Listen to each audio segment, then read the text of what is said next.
numerous options to proceed, and we're executing on all those options. So we're not done. Any detail available? I would say stay tuned for right after Thanksgiving, and you'll see multiple responses, in my opinion. So you've initiated some cultural changes at the FBI. That's something that many people have talked about. Some people like it, some people don't. Want to really see something that said, take a look at what happened. Hey. Why this beat so cold? We will make America proud again. When you try to kill our we will make America wealthy again. And yes, together, we will make America great again. The thing he raised with me, Charlie Cash did, the FBI is doing a good job. They allege it's rudderless, directionless, people are paralyzed. These are some of the stats we listed in AM Update today. Under Cash's leadership, the Bureau has made almost 30,000 arrests this year. That's a 100% increase from 2024, 25,000 of those for violent crimes. Over 100 MS-13 gang members, over 200 plus Trenta Aragua members. 6,000 missing children have been found. That's a 22% increase over last year. 1,700 child predators have been arrested, up 10% over last year. You got to put your hands behind your back. You got doggone right. I'm sorry, y'all. I'm so sorry. I wasn't supposed to interrupt. Lord have mercy. It just came. The spirit, it was just in my spirit. I had to let it go. Oh, you know how sometimes family, you got to just let it out, let it go. Some of y'all let gas loose. You let this loose. You say, ooh, and it's just a relief after you do it. I had to let it out, y'all. I'm sorry. I had to. But it is going on down with the FBI. Oh, man. Trafficking arrests up 15% from last year. Domestic terrorism arrests up 30%. 1,900 kilos of fentanyl have been seized. 4 of the top 10 most wanted criminals have been nabbed. That's the same number President Biden's FBI nabbed in 4 years. Sitting in office. So to me, this just smacks of... We have done more in a couple of months than the last 4 years under President Trump's leadership. Oh, hell. They don't like him. They don't like Dan. The FBI, I'm talking about the FBI rank and file. And that hasn't changed just because they got rid of DEI, etc. So I couldn't wait to get into this from my brother, Dr. Steve. Breaking Civil War explodes inside the FBI. Oh, hell. Something is happening at the highest levels of the FBI. The agency is at war with itself. And what's happening behind closed doors is more explosive than anything you've seen in the headlines. A bombshell internal report just dropped, and it reveals that the battle to drain the swamp isn't over. It's just getting started.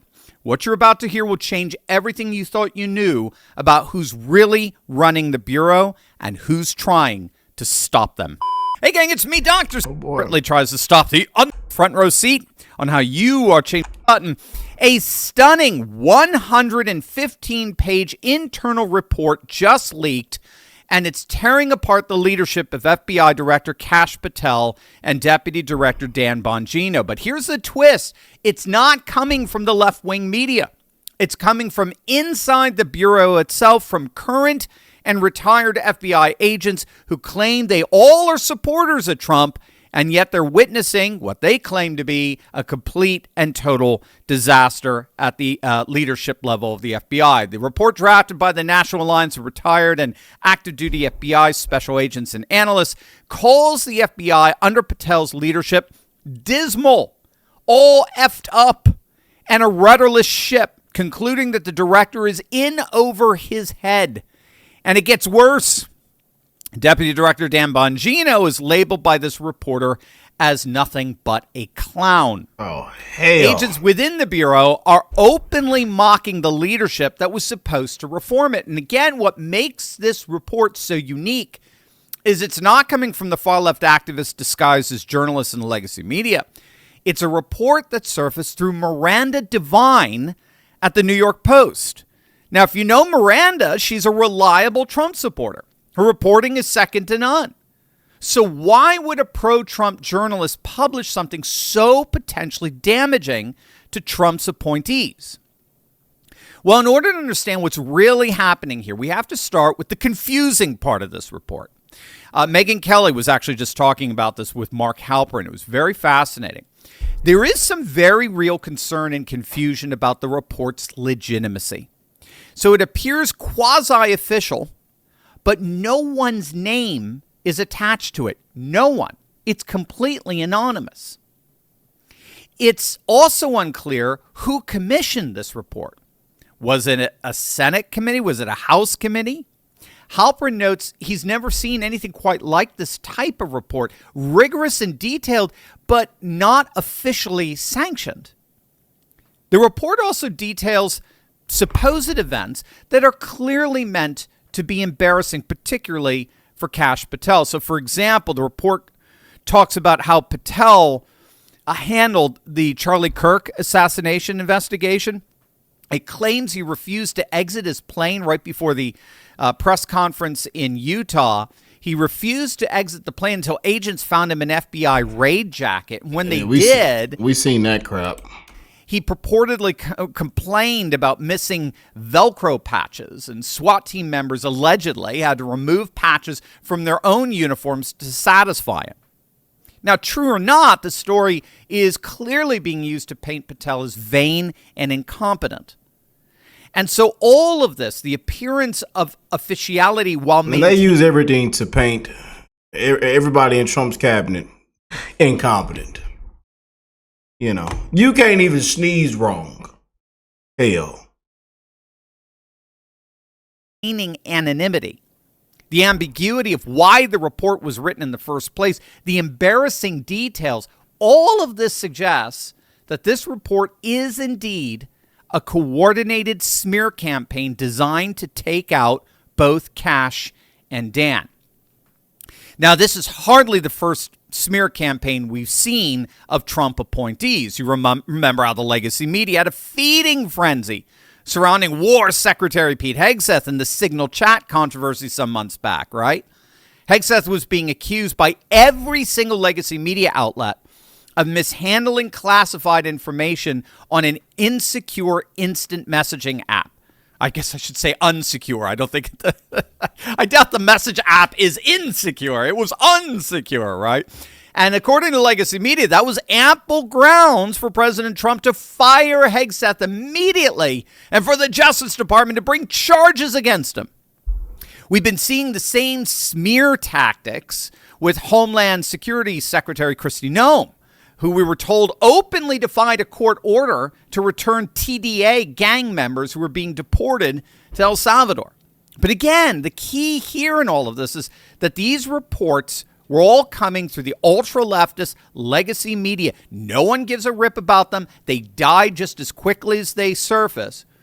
What makes this FBI report so unique and frankly so damaging is that it's coming from Miranda Devine, who's an avid Trump supporter. And ironically, that is the key to understanding what's really going on here. But first, have you seen the price of gold and silver? Gold. Fox News. They often tout ridiculous outlier polls that back in 2024 showed Trump way behind Kamala. They were patently absurd polls, and yet, particularly the New York Post ran with them for seemingly no other reason than to deliberately try to hurt Trump. Now, of course, Trump knows this, and that might explain why they tapped Miranda Devine for this FBI report. Devine is a trusted source for the Trump administration, and so if she's reporting something, they're probably going to listen. Yeah. And so what appears to be the case, and this was, again, Megyn Kelly's and Mark Halperin's conclusion, all of this, the FBI report most likely came from Bush-era Republicans or establishment figures within the FBI who went to Devine specifically because she's garnered Trump's respect, which would make the criticism of Kash and Bongino appear more credible. And so this would mean that Miranda Devine is in effect being used by Bush-era neocons to put maximum pressure on the Trump administration to fire both Kash and Dan. And that is exactly what Dan Bongino is saying. He took to X and tweeted out, quote, "A lot of people are very upset at the changes and reforms we've made at the FBI. They will do anything to revert to the old ways of doing things. So they leak gossipy nonsense to media outlets and quote journalists with a clear agenda. And they ignore the historic results and the significant reforms we instituted. Judge the results. I work for you, not for headlines. Thanks for your support during my time in the FBI. I really appreciate it." So what Bongino is saying here, of course, is that these agents weren't upset because Patel and Bongino are doing a bad job. They're upset because they're actually doing their jobs. They're doing exactly what Trump hired them to do: dismantle the deep state apparatus that's operated unchecked for decades. Remember, Cash waived the traditional polygraph security screening for Bongino and other senior staff precisely because the polygraph has been used as a weapon to enforce political conformity within the Bureau. And the old guard, therefore, sees their power slipping away, and they're fighting back with leaked reports and media manipulation. But both Cash and Dan are saying, in effect, look, the results speak for themselves. Over 50 corrupt FBI officials have been removed. DEI mandates have been completely rolled back. The politicization of the Bureau has been systematically dismantled. This is exactly what Trump hired them to do. So from this vantage point, the deep state operatives, the Biden-aligned, Comey supporting agents are in full panic mode. They're leaking reports. They're filing lawsuits. Yep. They're doing everything they possibly can to stop the reforms. And if what Dan is saying is true, it means that the swamp is fighting back because they're losing. Now, that said, there is a very, very, very simple way to resolve all of this in the hearts and minds of patriots all across the country. Handcuffs, perp walks, You got to put mass your hands arrests of corrupt behind officials. your back. You just had 6 seditious senators and congresspersons tell our military to disobey orders from their commander-in-chief. I mean, you just can't make this shit up. I'm hotter than fish grease. Just hearing about it again. You just can't make it up. We need, I'm telling y'all, man, we need accountability. We need handcuffs. Rick, nobody will ever be held accountable, sir. I'm telling you, man. And they're walking around scot-free. Laughing and smiling. Just spitting on the face of the president, man. A huge spit in the face. And they're emboldened to do even more now. We are now over 10 months into this administration. We have yet to see a single major arrest. Yes, Comey, Bolton, Letitia James, I get, but they're the tip of the iceberg. There is so much corruption inside the FBI. There's so much corruption inside DC. And we were promised full accountability and transparency. Facts. If Cash and Dan deliver in that capacity, no one's going to give a flip about this report. But until then, until we see the handcuffs, until we see the perp walks, they're both very vulnerable to hit pieces like this latest one. And the civil war inside the FBI will continue. You got to put your hands behind your back. Y'all lucky Rick ain't running this sucker. Y'all lucky Rick ain't over the FBI. Y'all lucky Rick is not in one of these positions. Because we would have walked everybody out. I ain't lying. We would have walked everybody out, hell.